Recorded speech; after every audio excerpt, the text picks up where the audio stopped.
Most of the guys that I know in the Masonic Lodge, including some very close friends of mine, don't really have a clue what they're in. They don't realize till they get to the top it's a satanic organization. I'll show you. Here's the oath. General Pike said, "That which we must say to the crowd is, we worship a God, but it's a God that one adores without superstition. To you, sovereign grand inspectors general, we say this, that you may repeat it to the 32nd, 31st, and 30th degrees. The Masonic religion should be by all of us initiates of the higher degrees, maintained in the purity of the Luciferian doctrine. Yes, Lucifer is God." When the Mason learns that the key to the warrior on the block is the proper application of the dynamo of living power, he has learned the mystery of his craft. The seething energies of Lucifer are in his hands. And before he may step onward and upward, he must prove his ability to properly handle energy. You can read Scarlet and the Beast if you want to go down real deep on the Masonic Lodge, or this one, Beyond the Light. You can get it from Chick Publications, or call our office, we can get you one.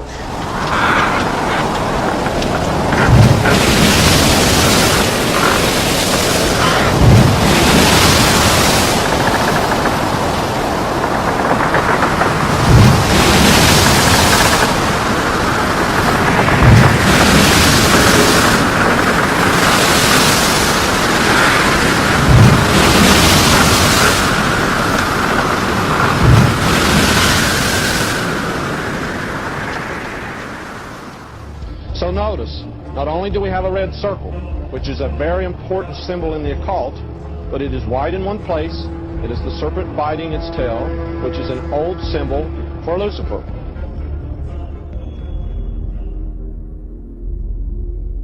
This is Lucent Technologies. I have a little story behind this. A good crowd of Christian people are very informed about Lucent Technologies. Traveling across the country, especially in Little Rock and Denver, I noticed the largest warehouses in the country are owned by Lucent Technologies.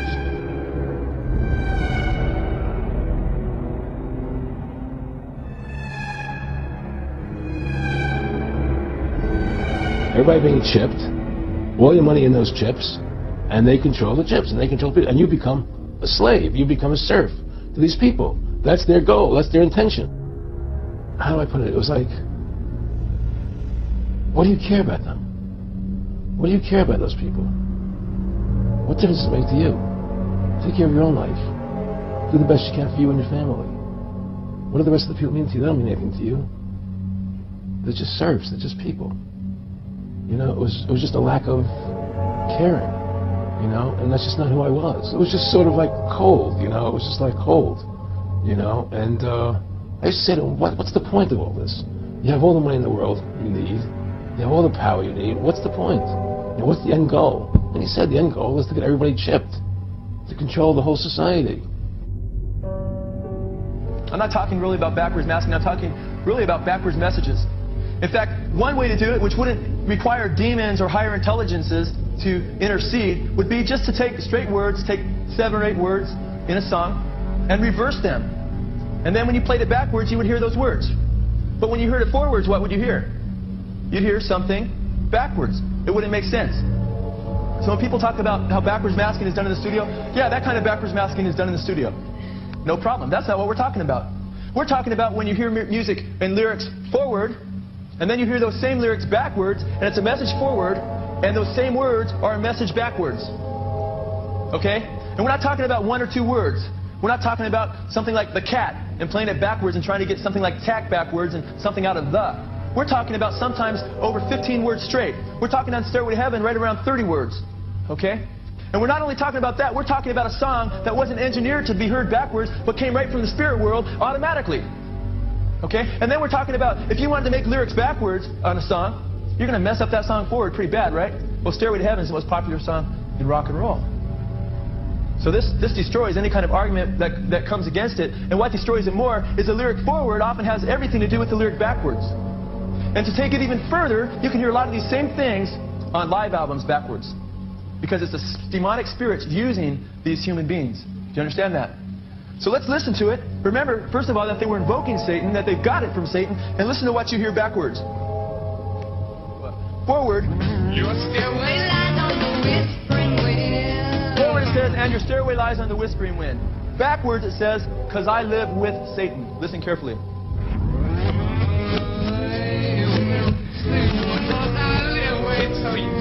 Raise your hands if you heard that. Quite clear, quite obvious. There's a lot more. Backwards it says, here's to my sweet Satan. Did you hear that? Listen carefully. It says, I want to live it backwards, like the Zep, whose power is Satan.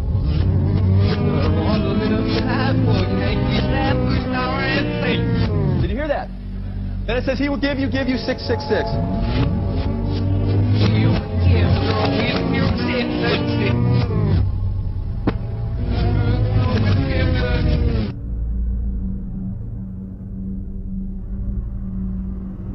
The deal was that I got 7 years in which the devil would give me anything I wanted. He'd given me wine, women, song, dope, power, you name it, I'd have it. Then at the end of those 7 years, he got to kill me and take me to hell. What a deal.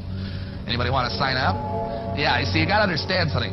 The satanic doctrine here is that hell is not what we believe it is, or what the Bible teaches it is. The satanic doctrine is that hell is this incredible party. Hey, Satan! Playing my shoes! Playing in a rockin' band!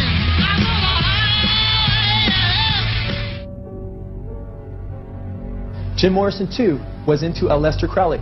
And right here, I want to show you a picture on the back of one of his albums. And here you see Jim Morrison, and under him you see a little statue of Aleister Crowley.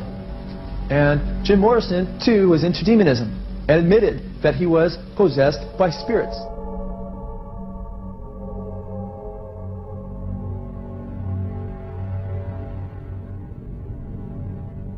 Also in the street plan of Washington, you find pentagrams. Symbols are not in themselves negative. The five-pointed star, the pentagram as we call it, it's not in itself negative. Just as the swastika in its original form is not negative, it was just a symbol of the sun. Other things too, probably. What the Nazis did, however, was take the swastika and turn it round to indicate the negative. It's what they call reverse symbolism in Satanism. So what they do with the pentagram, which is why it's become a satanic symbol, is to turn it upside down, so it's pointing down. Reverse symbolism. It's the same with the dove, Semiramis. To the general population, the dove equals peace, love, and all this stuff. Reverse symbolism, the dove equals death and destruction. You got the ancient gods, which were translated into God, which are worshipped by the religions unknowingly, most of them. Same with the secret societies. And the same gods, demonic entities as they're called in this case, that are worshipped by the Satanists, are the same gods that are worshipped by the secret societies and the religions unknowingly. In Satanism, it's knowingly. And these gods, these non-human entities, operate just outside the frequency range of human sight, what is known as visible light.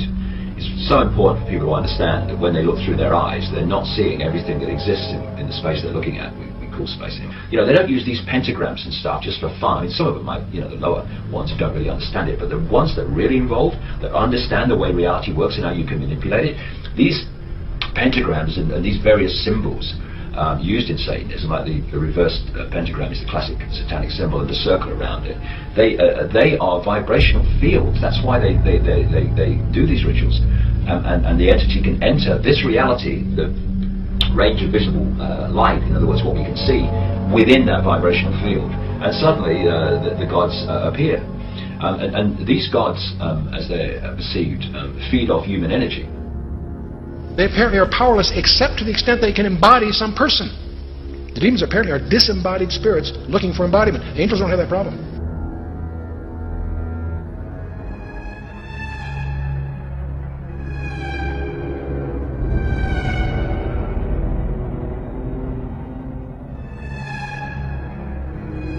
We have before us the opportunity to forge for ourselves and for future generations a new world order, a world where the rule of law, not the law of the jungle, governs the conduct of nations.